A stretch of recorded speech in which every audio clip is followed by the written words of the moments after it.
विगत सोमवार की रात्रि भाजपा जिलाध्यक्ष रामदरस यादव के घर पर हुई पुलिस छापेमारी पर राजमहल विधायक अनंत ओझा ने सरकार पर तीखा हमला बोला। विधायक अनंत ओझा ने कहा कि झूठे मामले में केस कर केवल डराने के उद्देश्य से भाजपा कार्यकर्ता को परेशान किया जा रहा है। मध्य रात्रि में बिना महिला पुलिस के घर के अंदर प्रवेश करना और जिला अध्यक्ष के परिवार की महिला के साथ दुर्व्यवहार करना लोकतंत्र को कलंकित करने वाला है। उन्होंने कहा कि छापेमारी कर रहे पुलिसकर्मी का कहना है कि वे ऊपर के आदेश पर कर रहे हैं और पुलिस कप्तान का इस मामले में अनभिज्ञता जाहिर करना अपने आप में सवाल खड़ा करता है। प्रेस कॉन्फ्रेंस के माध्यम से विधायक ने क्या कहा, आइए सुनते हैं। विगत 2 दिन पहले साहेबगंज जिले के लोकतांत्रिक व्यवस्था पर एक काला धब्बा लिखने का काम साहेबगंज के कथित पुलिसकर्मियों के द्वारा किया गया।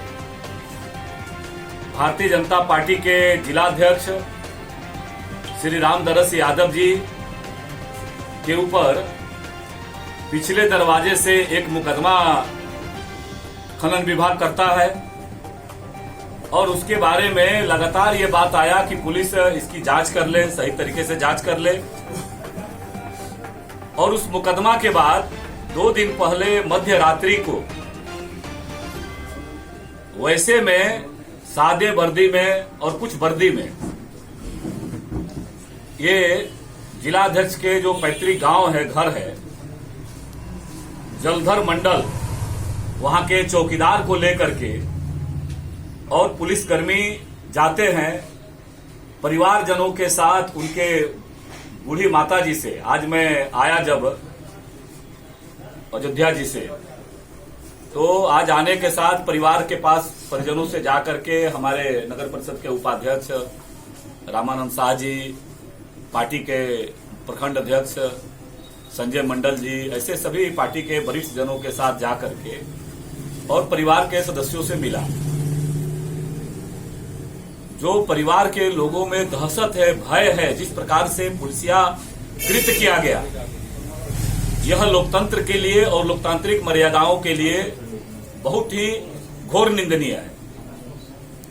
जिस प्रकार से लोग अचानक छत पर चल गए, महिलाओं के साथ, बिना महिला पुलिसकर्मी के महिलाओं के साथ अभद्रता किया, और वैसे पुलिस जो आप साहेबगंज जिला के हालात आज देख रहे होंगे कि किस प्रकार से जमीन लूट के मामले में घटनाएं घट रही है।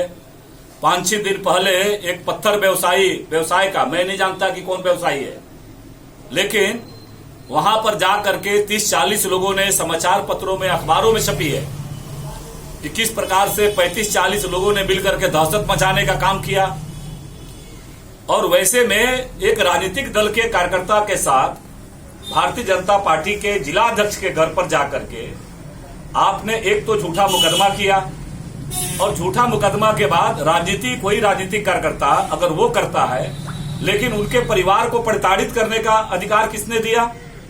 चारों तरफ से दर्जनों पुलिसकर्मियों को घेर लिया गया, और पुलिसकर्मियों के घेरने के बाद जिस प्रकार से पुलिस ने कार्रवाई की, जिस प्रकार से लोगों ने कहा कि नहीं, ऊपर का आदेश है, ये सबसे बड़ा सवाल आपके माध्यम से झारखंड के पुलिस और माननीय मुख्यमंत्री जी से पूछना चाहते हैं कि माननीय मुख्यमंत्री जी, आपकी पुलिस इतनी कब से इस प्रकार के कृत्य में उतर गई है कि किसी राजनीतिक दल के कार्यकर्ता को, भारतीय जनता पार्टी के जिला अध्यक्ष को, उसके परिवार को इस प्रकार के प्रताड़ित करने का आपने अधिकार कैसे दे दिया? माननीय मुख्यमंत्री जी, कल ही भारतीय जनता पार्टी का प्रतिनिधि मंडल साहेबगंज जिले के डीसी और साहेबगंज जिले के एसपी दोनों से जाकर के मिला, और यहाँ के आरक्षी अधीक्षक महोदय ने कहा कि घटना इस प्रकार का हुआ है, मुझे तो मालूम ही नहीं है। ये एक उच्चस्तरीय प्रतिनिधि मंडल गया था, हमारे निर्वाचित जनप्रतिनिधि गए थे। तो सबसे बड़ा विषय है कि परिवारजनों के पास मैं आप सभी को खुला आमंत्रित करता हूं कि आप जाइए। किस प्रकार से उसके घर का दरवाजा तोड़ा गया लोहे का, किस प्रकार से उसके घर के छत पर कूद करके और सादे वर्दी में पुलिस वहां शामिल हुए, और परिवारजनों के बाद 2 घंटे तक वहां पुलिसिया तांडव हुआ, और 2 घंटे के बाद वो जाते समय कहते हैं कि हम लोग क्या करें, नौकरी करना है, ऊपर का आदेश है। तो साहेबगंज जिला में एसपी साहब को जानकारी नहीं है कि इस पर अनभिज्ञता जाहिर किए हैं, किस प्रकार की घटना घटी है। तो या तो डीजीपी के आदेश पर हुआ होगा या मुख्यमंत्री के आदेश पर हुआ है। मैं पूरी स्पष्टता के साथ माननीय मुख्यमंत्री जी से मांग करता हूं कि किसी राजनीतिक दल के कार्यकर्ता के ऊपर आप व्यवहार करें। आपका राजनीति में चीजें चलती है, सत्ता आती है जाती है, लेकिन परिवारजनों को इस प्रकार का प्रताड़ित करने का अधिकार आपने पुलिस को आपने कैसे दे दिया है।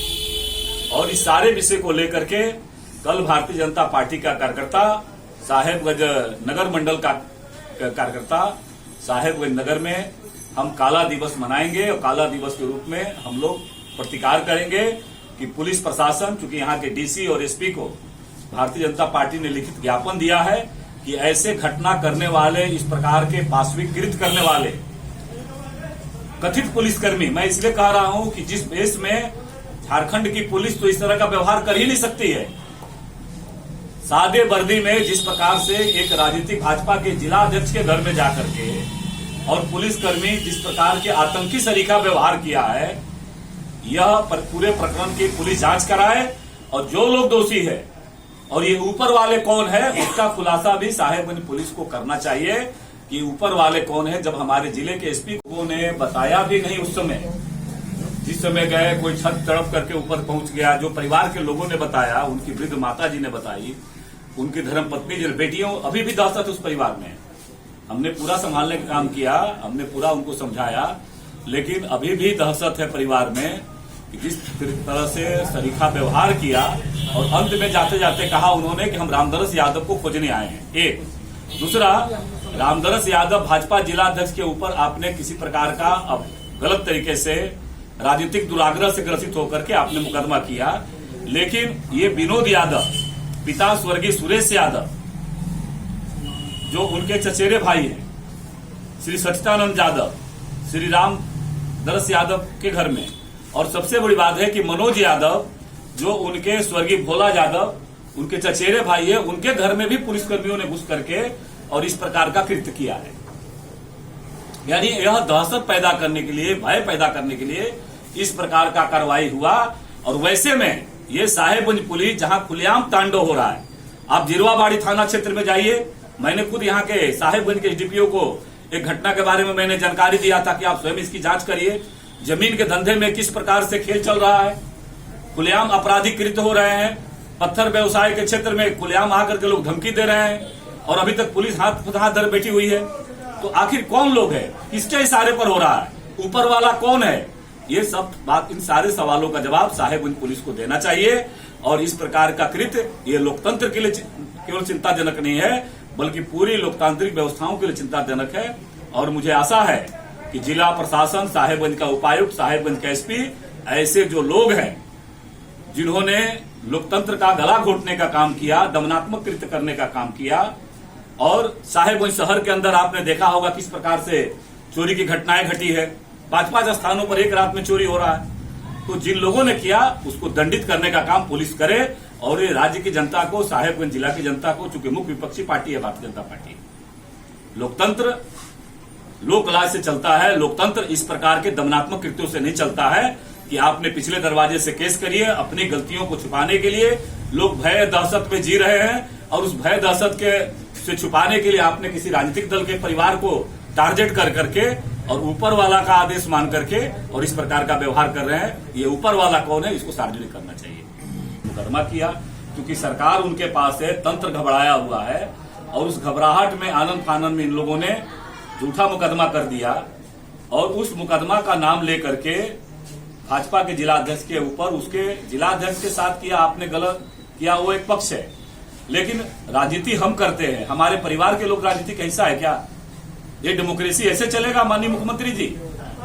लोकतंत्र इसी प्रकार का चलेगा कि परिवार, पुलिसकर्मी जाएंगे, शादी वर्दी में जाएंगे, वर्दी पहन करके जाएंगे, कहेंगे कि ऊपर का आदेश है, उसके कारण से मजबूरी में हमको आना पड़ रहा है, और घर में जाकर के परिवार वालों के साथ बदसलूकी करेंगे, महिलाओं के साथ बदसलूकी करेंगे। इसलिए इसके विरोध में हम लोग कल प्रतिवाद दिवस करेंगे, काला दिवस मनाएंगे, और गांधी जी के, पूज्य गांधी जी के प्रतिमा के समक्ष भारतीय जनता पार्टी के कार्यकर्ता प्रतिवाद करेंगे।